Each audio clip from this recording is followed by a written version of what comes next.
அஸ்ஸலாமு அலைக்கும் எவ்ரிஒன். இன்னைக்கு நம்ம குடல் குழம்பு எப்படி செய்யலான்னு பார்க்கலாம்.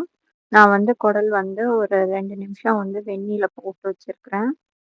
கொஞ்சம் ஆறுனோனே நான் வந்து கை வச்சு நல்லா பிசைஞ்சு விடுறேன். இந்த மாரி நல்லா பிசைஞ்சு விட்டீங்கனாலே உள்ள உள்ள அழுக்கெல்லாம் வந்துரும். நீங்க தண்ணியா பார்த்தீங்கன்னா தெரியும். எவ்வளோ அழுக்கு வந்து வருதுன்னு சொல்லிட்டு. இத வந்து நான் வந்து ஊத்தி அலசிடுறேன். இந்த மாரி ஒரு 2, 3 வாட்டி நீங்க வந்து வெந்நீல வந்து அலசுனீங்கனாலே உங்களுக்கு வந்து நல்லா கிளீன் ஆயிரும்.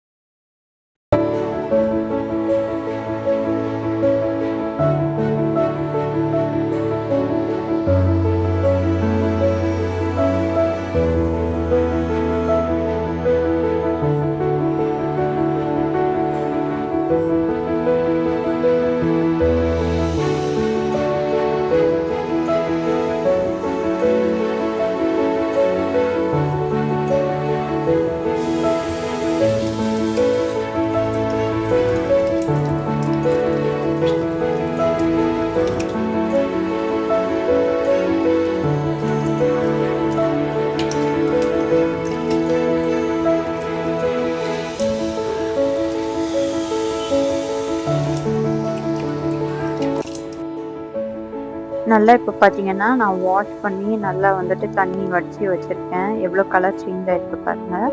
இப்போ நம்ம வந்து குக்கர்ல பார்த்தீங்கன்னா, கொஞ்சம் எண்ணெய் விட்டுக்கலாம்.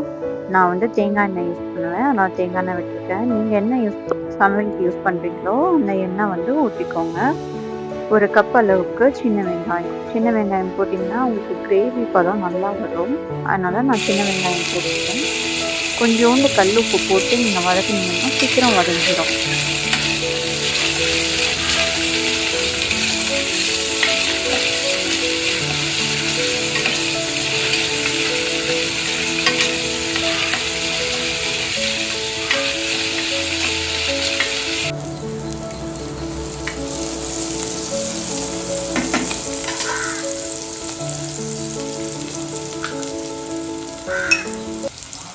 இப்போ நான் வந்து 1 டேபிள் ஸ்பூன் இஞ்சி பூண்டு பேஸ்ட்டு போட்டிருக்கேன். இதை வந்து நல்லா எண்ணெயில் வதக்கிடுங்க. நல்லா பச்சை வாசம் போகட்டும்.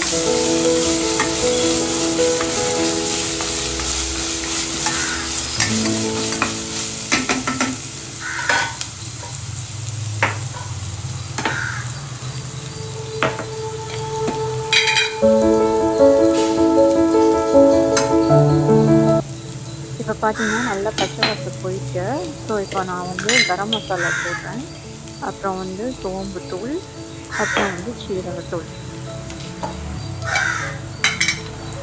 இப்போ நம்ம வந்து இது எல்லாமே ஒவ்வொரு ஸ்பூன் போட்டுட்டேன். நம்ம வந்து தனியாத்தூள் வந்து கொஞ்சம் நிறையா போட்டுக்கலாம். ஏன்னா நம்ம குழம்பு வதக்க போகிறோம். ஸோ அது வந்து 2 டேபிள் ஸ்பூன் வந்து நான் போடுறேன். அப்புறம் மஞ்சள் தூள் வந்து ஒரு 1/2 ஸ்பூன்.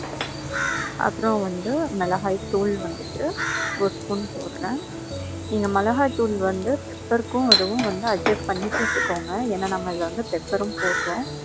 மிளகாய் தூள் போட்டுட்டு நம்ம வதக்கும் போது கொஞ்சம் வந்து தண்ணி விட்டுக்கோங்க. இல்லாட்டி வந்து அது கருகி ஒரு மாதிரி குழம்போட கலரை மாற்றிடும். இப்போ நான் பெப்பரும் போட்டேன். கொஞ்சமாக தண்ணி விட்டு நம்ம வந்து நல்லா வதக்கிக்கலாம். இது நல்லா வந்துட்டு அந்த கலர் வந்து மாறுறதுக்குள்ள நம்ம தண்ணி ஊற்றி நல்லா வந்து வதக்கி விட்டுக்கோங்க. இப்போ இதில் வந்து எண்ணெய் பிரிஞ்சு வரட்டும். வந்தோடனே நம்ம வந்து குடல் போட்டுருவோம்.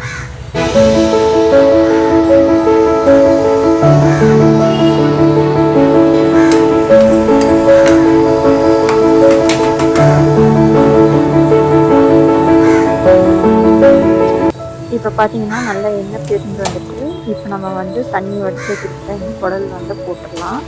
போட்டுட்டு கல் உப்பு கொஞ்சம் போட்டு நல்லா வந்து மிக்ஸ் பண்ணி வச்சுக்கோங்க. தண்ணி எதுவும் விட்டுறாதீங்க. ஏன்னா இதில் உள்ள தண்ணியே வந்து நம்மளுக்கு போதும். நல்லா வந்து மசாலாவை மட்டும் நல்லா மிக்ஸ் பண்ணி விட்டுட்டு நீங்கள் வந்து குக்கர் வந்து க்ளோஸ் பண்ணி ஒரு 3 விசில் வச்சுருக்கேன்.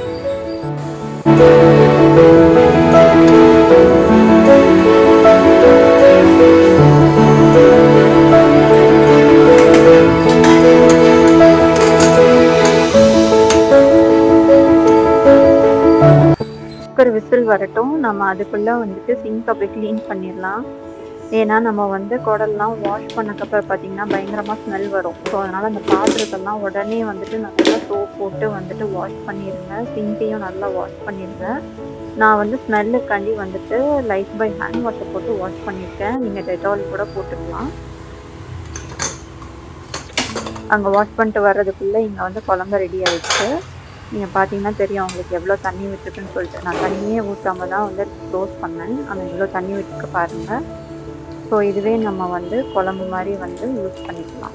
இல்லை நீங்கள் கெட்டியாக வேணும்னு நீங்கள் நினச்சிங்கன்னா அப்படியே சிம்மில் வந்து போட்டு ஒரு 15 மினிட்ஸ் வந்து வச்சுருங்க. கெட்டியாக வந்துடும்.